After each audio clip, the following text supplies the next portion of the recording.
Hello student, स्वागत है आपकी अपनी क्लास रेलवे स्पेशल साइंस में। साइंस के महत्वपूर्ण एमसीक्यू टाइप के क्वेश्चंस हैं उनको लेकर के हम फिर से हाजिर हैं। जितने भी प्रश्न हैं महत्वपूर्ण प्रश्न हैं और ये महत्वपूर्ण प्रश्न आपके एग्ज़ाम में पूछे हुए प्रश्न हैं। वीडियो अगर अच्छी लगेगी तो चैनल को सब्सक्राइब शेयर ज़रूर कर दीजिएगा। चलिए बिना देर किए सेशन की शुरुआत करते हैं। पहला प्रश्न स्क्रीन पे है, भूकंप की तीव्रता नापने के यंत्र को क्या कहते हैं? भूकंप की तीव्रता नापने के यंत्र को क्या कहते हैं? फिजियोग्राफ, सिस्मोग्राफ, कार्डियोग्राफ, बैरोग्राफ। तो विद्यार्थियों, भूकंप की तीव्रता को फिजियोग्राफ से नहीं नापा जाता है, कार्डियोग्राफ से भी नहीं नापा जाता है, बैरोग्राफ से भी नहीं नापा जाता है। भूकंप की तीव्रता को सिस्मोग्राफ से नापा जाता है। भूकंप की तीव्रता नापने का जो यंत्र है वह सिस्मोग्राफ है। जो यह सिस्मोग्राफ है, यह यंत्र भूकंप की तीव्रता नापने के लिए प्रयोग किया जाता है। इस यंत्र में पैमाने बने होते हैं, जो पैमाने 0 से लेकर के 9 तक होते हैं। सिस्मोग्राफ यंत्र में पैमाने बने होते हैं जो 0 से लेकर के 9 तक होते हैं, और यह हर एक अंक के अंतराल पे 10 गुना तीव्रता को बताता है। जो सिस्मोग्राफ है, भूकंप की तीव्रता को उस पैमाने के यंत्र के हर एक अंतराल पे 10 गुना तीव्रता को बताता है। तो इस प्रकार से भूकंप नापने की जो यंत्र है, भूकंप की तीव्रता नापने का जो यंत्र है वह सिस्मोग्राफ। Right answer seismograph. चलिए अगले प्रश्न पे चलते हैं। अगला प्रश्न है, पौधों में अर्धसूत्री विभाजन होता है। प्रश्न आपके स्क्रीन पे दिख रहा है, पौधों में अर्धसूत्री विभाजन होता है। तो ध्यान देंगे, अर्धसूत्री जो होता है यह विभाजन की एक प्रक्रिया है। पौधों में विभाजन की एक प्रक्रिया है। अर्धसूत्री पौधों में विभाजन की एक प्रक्रिया है, और यह प्रक्रिया सबसे पहले परागकोश, यह जो प्रक्रिया है यह प्रक्रिया परागकोश में होती है। जो पौधों में अर्धसूत्री विभाजन होता है, अर्धसूत्री एक विभाजन की प्रक्रिया है और यह प्रक्रिया परागकोश में होती है। मूल शीर्ष में यह प्रक्रिया नहीं होती है, पराग कणों में भी नहीं होती है, तनों में भी नहीं होती है। तो पौधों में अर्धसूत्री विभाजन की जो प्रक्रिया होती है वो किस में होती है? परागकोश में होती है। जो यूकेरियोटिक प्राणी हैं उनमें लैंगिक जनन होता है। बाकी अर्धसूत्री विभाजन की जो बात होगी यह पौधों में होता है। और पौधों के किस भाग में होता है तो बताएंगे परागकोश में होता है। राइट आंसर परागकोश है।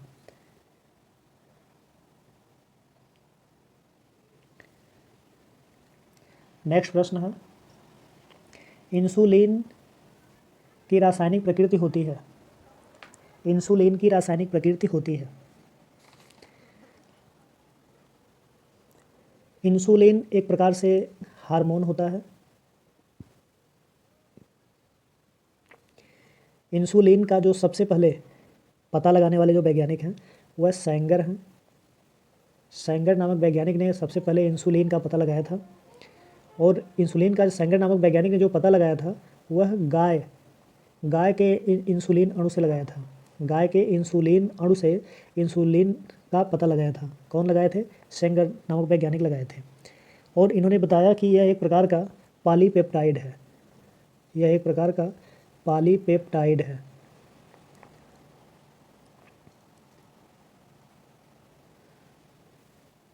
इसके अलावा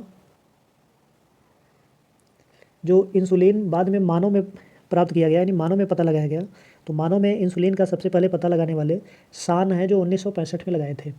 मानव में इंसुलिन के बारे में सान नामक वैज्ञानिक ने 1965 में पता लगाया था।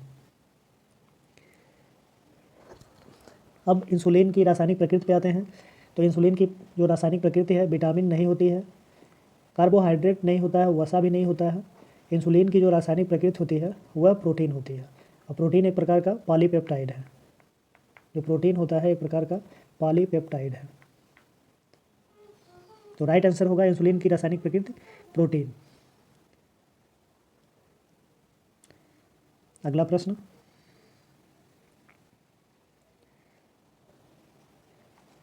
प्लेग है। अगला जो प्रश्न है हमारा है, अगले प्रश्न में प्लेग के बारे में बताया जा रहा है कि प्लेग है। प्लेग कैसी बीमारी है?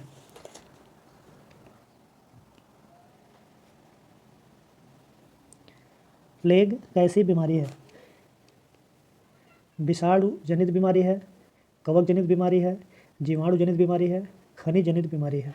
तो प्लेग कैसी बीमारी है? तो ध्यान रखेंगे, प्लेग जो है यह जीवाणु जनित बीमारी है। प्लेग जीवाणु जनित बीमारी है। राइट आंसर इसका जीवाणु जनित होता है। यह एक प्रकार का संक्रमण रोग है। जो प्लेग है एक प्रकार का संक्रमण रोग है। प्लेग एक प्रकार का संक्रमण रोग है। इससे मानव का फेफड़ा प्रभावित होता है। इस बीमारी से मानव का फेफड़ा जो है वह प्रभावित होता है। इसका अन्य भी कुछ नाम होता है। इसे ब्लैक डेथ भी कहते हैं।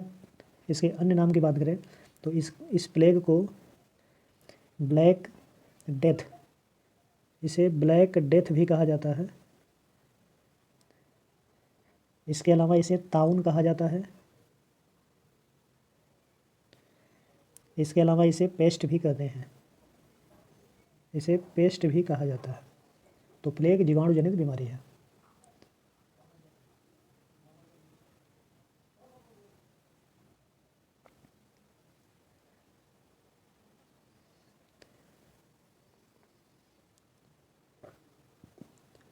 नेक्स्ट प्रश्न,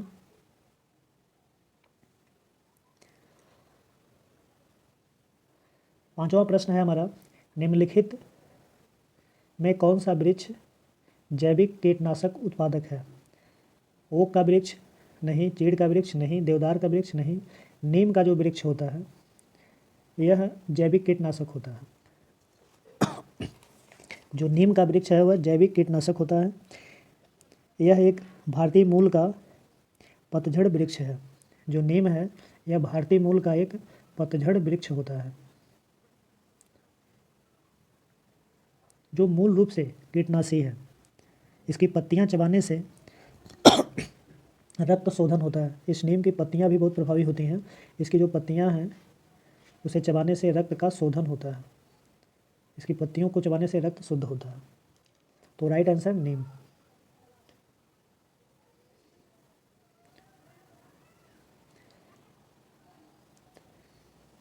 अगला प्रश्न है, वायुमंडल की कौन सी परत परावैंगनी किरणों को पृथ्वी की सतह पर आने से रोकती है? वायुमंडल की कौन सी परत प्रकाश की परावैंगनी किरणों को पृथ्वी पर आने से रोकती है? परावैंगनी किरणें यूवी किरणें होती हैं जिन्हें अल्ट्रा वायलेट किरणें कहते हैं। यह बहुत खतरनाक किरणें होती हैं और समताप मंडल, जो पृथ्वी का समताप मंडल है, यही मंडल परावैंगनी किरणों को पृथ्वी पर आने से रोकता है। राइट आंसर इसका है समताप मंडल।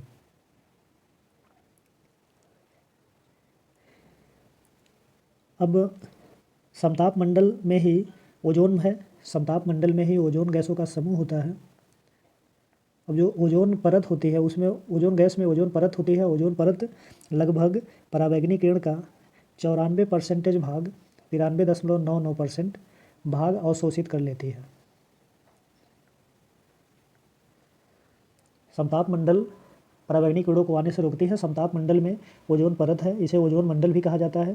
जो समताप मंडल है इसे ओजोन मंडल भी कहते हैं। और इस मंडल में ओजोन परत है। ओजोन परत परावैंगनी किरण के लगभग 94% 93.99% भाग का अवशोषण कर लेती है। तो राइट आंसर समताप मंडल। इसका राइट आंसर है समताप मंडल। नेक्स्ट प्रश्न, निम्न में से किस मृदा का निर्माण लावा द्वारा होता है?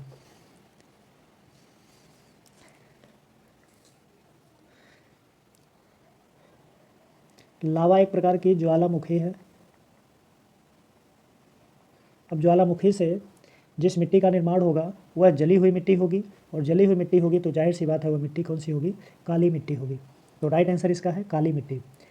किस मृदा का निर्माण लावा द्वारा होता है? काली मिट्टी का निर्माण लावा द्वारा होता है। इस मिट्टी में चूना की मात्रा होती है, पोटास की मात्रा होती है। ये जो मिट्टी है काली मिट्टी, इसमें चूना की मात्रा होती है, पोटास की मात्रा होती है, एल्युमिनियम की मात्रा होती है, मैग्नीशियम की मात्रा होती है, साथ ही साथ इसमें आयरन की भी मात्रा होती है।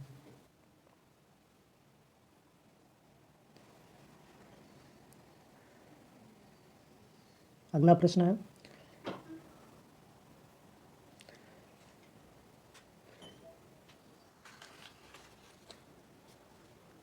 निम्नलिखित में से कौन सी बायोडीजल की फसल है? कपास बायोडीजल की फसल नहीं है, गन्ना भी बायोडीजल की फसल नहीं है, आलू भी बायोडीजल की फसल नहीं है। जेट्रोफा बायोडीजल की फसल है। राइट आंसर इसका है जेट्रोफा। जेट्रोफा बायोडीजल की फसल है।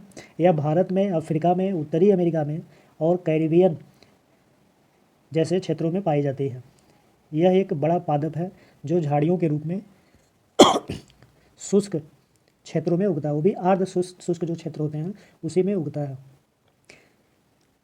इसके लगभग, जो जेट्रोफा है, इसके लगभग 25 से 30% तक का जो बीज होता है वह, उसके बीजों से 25 से 30% तक तेल निकाला जाता है। जेट्रोफा का जो बीज होता है उसके बीज से 25 से 30% तक डीजल प्राप्त होता है। साथ ही साथ इसे बायोडीजल पौधा भी कहा जाता है। अपने बायोडीजल तो हब्बे करें। यह कठिन परिस्थितियों को झेलने में सक्षम वृक्ष होता है। यह ऐसा वृक्ष है कि जो झाड़ियों में होता है और कठिन परिश्रम झेल करके भी यह वृक्ष तैयार हो सकता है। तो एक बार पुनः ध्यान देंगे कि जेट्रोफा बायोडीजल की फसल है। इससे जो बीज प्राप्त होते हैं उससे डीजल प्राप्त होता है और इसके बीज से लगभग 25 से 30% तक का डीजल प्राप्त होता है। तो राइट आंसर इसका है जेट्रोफा।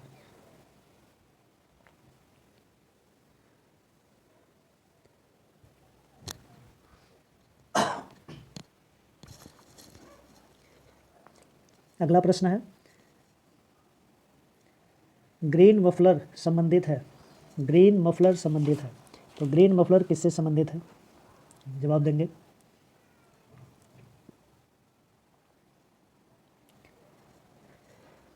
ग्रीन मफलर जो है यह ध्वनि प्रदूषण से संबंधित है। जो ग्रीन मफलर होता है यह ध्वनि प्रदूषण से संबंधित होता है।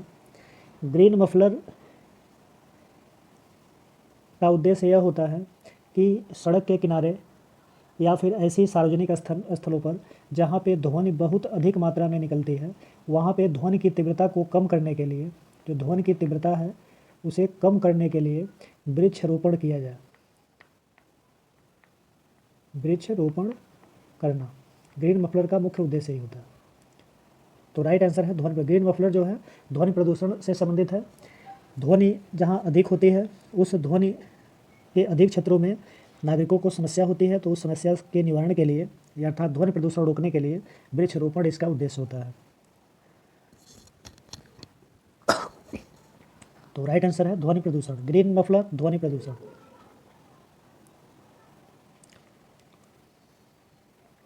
जो ग्रीन मफलर है यह ध्वनि प्रदूषण है। चलिए 10 नंबर प्रश्न में, निम्नलिखित में से किस गैस के कारण भोपाल गैस त्रासदी हुई थी?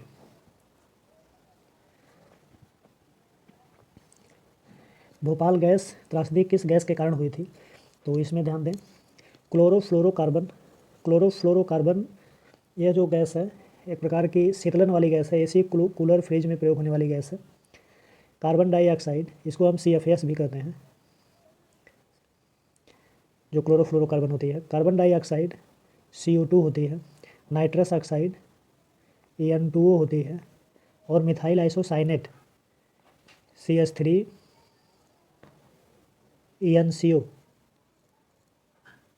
CH3ENCO मिथाइल आइसोसाइनेट है।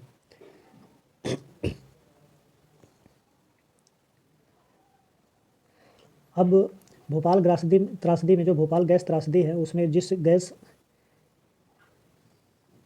प्रभावित हुआ गैस थी मिथाइल आइसोसाइनेट। यह मिथाइल आइसोसाइनेट गैस ही भोपाल गैस त्रासदी की भूमिका निभाई है, यानी यही गैस उस भोपाल गैस त्रासदी का कारण है। यह बहुत जहरीली गैस होती है। यह बहुत ही जहरीली गैस होती है। बाकी जो अन्य यह तीनों गैसें हैं, यह तीनों गैसें ठंडी गैसें हैं, जबकि कार्बन डाइऑक्साइड पूर्ण रूप से इनकी अपेक्षा अधिक गर्म होती है। लेकिन ये तीनों गैसें कह सकते हैं कि ग्रीन हाउस गैसें हैं। ये तीनों गैसें ग्रीन हाउस गैसें हैं। तो भोपाल गैस त्रासदी में मुख्य भूमिका मिथाइल आइसोसाइनेट की है। अगला प्रश्न, निम्नलिखित ईंधनों में से कौन सा न्यूनतम पर्यावरणीय प्रदूषण उत्पन्न करता है?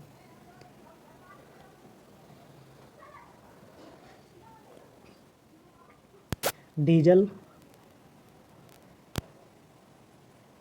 पेट्रोल, हाइड्रोजन, कोयला। तो न्यूनतम पर्यावरण को प्रदूषित करने वाला जो है, प्रदूषित तो सभी करते हैं इसमें से, लेकिन जो न्यूनतम प्रदूषित करने वाले की बात होगी तो ध्यान रखेंगे कोयला बहुत अधिक प्रदूषण उत्पन्न करता है, पेट्रोल भी प्रदूषण उत्पन्न करता है, डीजल भी करता है, लेकिन जो हाइड्रोजन गैस होती है यह न्यूनतम प्रदूषण उत्पन्न करती है। तो राइट आंसर इसका होगा हाइड्रोजन गैस। न्यूनतम प्रदूषण उत्पन्न करने वाली जो गैस है वह हाइड्रोजन गैस है। नेक्स्ट प्रश्न होगा, पारिस्थितिक तंत्र के तत्वों के चक्रण को क्या कहते हैं? पारिस्थितिक तंत्र के तत्वों के चक्रण को क्या कहते हैं?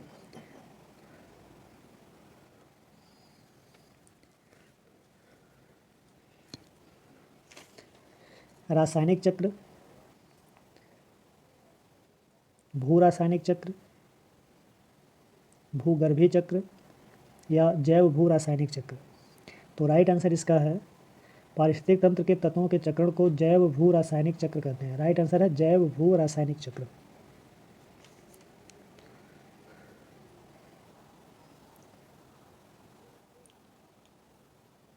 पारिस्थितिक तंत्र का चक्रण जैव भू रासायनिक चक्र।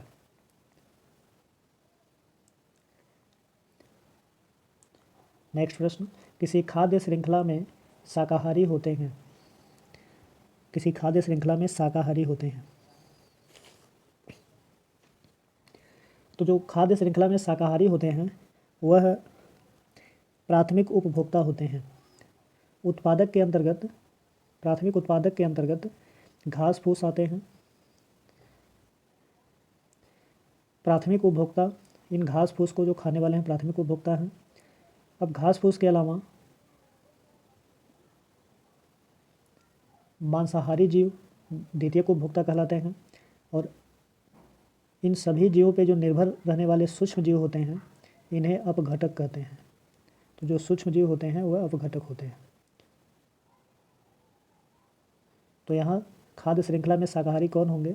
तो प्राथमिक उपभोक्ता होंगे। राइट आंसर होगा प्राथमिक उपभोक्ता।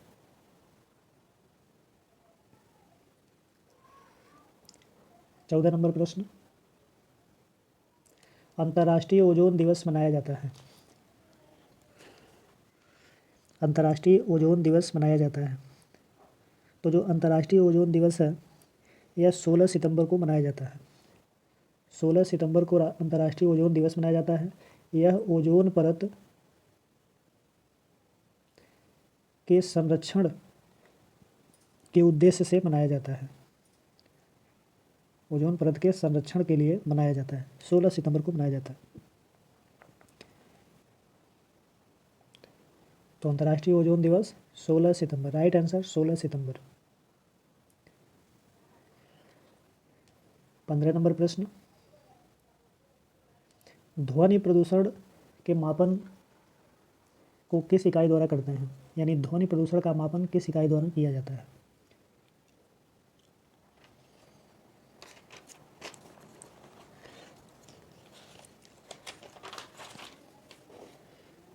ध्वनि प्रदूषण का मापन किस इकाई द्वारा किया जाता है? जूल द्वारा। जूल द्वारा ध्वनि प्रदूषण की इकाई का मापन नहीं करते हैं। जूल कार्य अथवा ऊर्जा का मात्रक है। न्यूटन, न्यूटन या बल का मात्रक होता है। नैनो इकाई, यह एक छोटी यूनिट होती है। बाकी ध्वनि प्रदूषण को डेसीबल से नापते हैं। ध्वनि प्रदूषण को डेसीबल से नापते हैं। राइट आंसर इसका डेसीबल होगा। तो ध्वनि प्रदूषण को डेसीबल से नापते हैं। डेसीबल डीबी में व्यक्त किया जाता है, इसे शॉर्ट में डीबी कहा जाता है। सामान्य श्रवण शक्ति वालों के लिए, जो सामान्य श्रवण शक्ति वाले होते हैं उनके लिए जो ध्वनि होती है वह, सामान्य सुनने वालों के लिए जो ध्वनि होती है वह 25 से 35 डेसीबल होती है।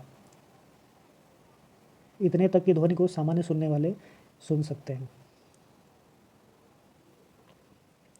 तो ध्वनि प्रदूषण का जो मापन का जो मात्रक होगा वह डेसिबल होगा, तो डेसिबल द्वारा यह मापा जाता है। तो राइट आंसर डेसिबल।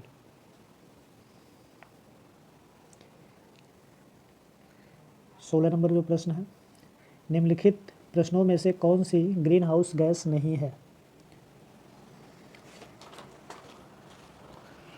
निम्नलिखित प्रश्नों में से कौन सी ग्रीन हाउस गैस नहीं है?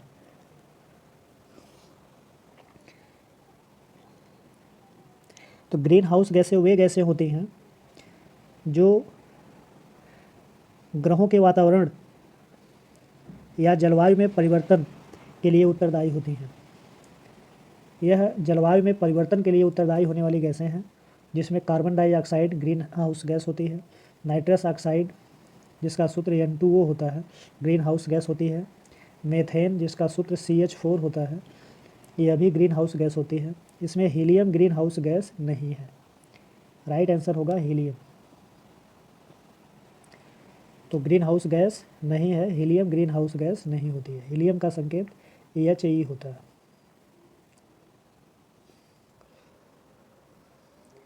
लास्ट प्रश्न है,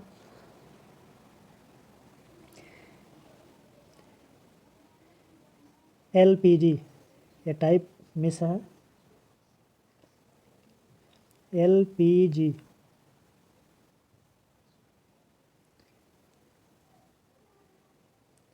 LPG के संदर्भ में क्या सत्य नहीं है? यह एक स्वच्छ ईंधन है। LPG के संदर्भ में क्या सत्य नहीं है हमें बताना है। तो यह एक स्वच्छ ईंधन है, तो यह सही जवाब है, यह एक स्वच्छ ईंधन है।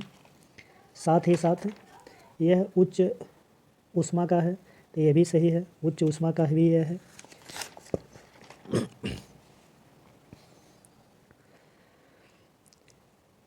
यह एक स्वच्छ ईंधन भी होता है, यह उच्च ऊष्मा का भी होता है।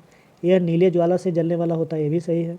यह मेथेन उत्सर्जित करने वाला है, यह मेथेन उत्सर्जित